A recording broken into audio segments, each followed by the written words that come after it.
Well, everyone is thrilled with Patrick Mahomes' new contract here in KC. Nobody's really certain that there will actually be a football season this year.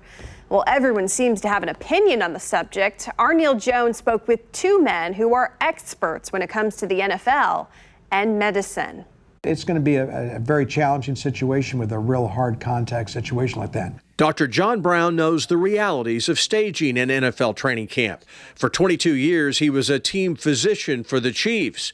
His advice to everyone, follow the healthcare guidelines. Now, I think it's important that all of us be smart with social distancing. But is it possible to practice and play football while following those social distancing guidelines?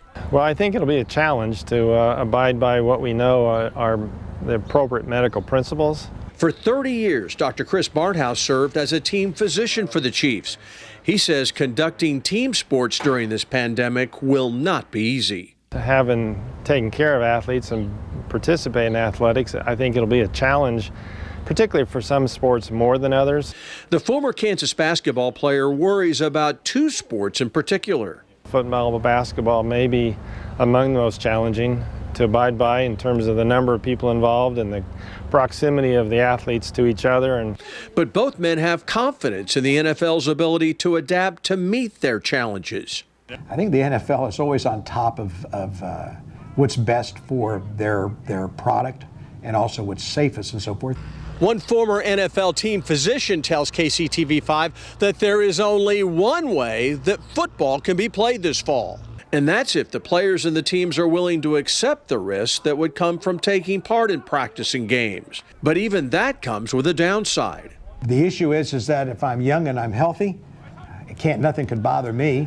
The problem is you could be a carrier, asymptomatic carrier that might potentially spread a very potentially infectious and potentially life-threatening disease. As a young athlete, I probably would have accepted the risk and played.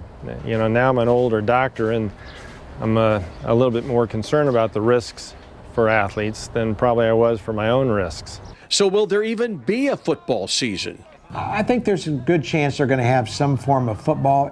I think that they'll probably be testing the players and all the support staff. You know, the whole world would like to see sports resume. I just think it's a challenge to do it and do it by all appropriate medical principles. Both men are very careful with their words, but it appears that you can have football and you can have social distancing. You just can't have both at the same time. Neil Jones, KCTV5 Sports. While training camps are set to open later on this month, the NFL has already scrapped half of their preseason games, and they're looking at the possibility of canceling the rest of them. As for the regular season, one NFL insider tells KCTV5 that the league is determined to play.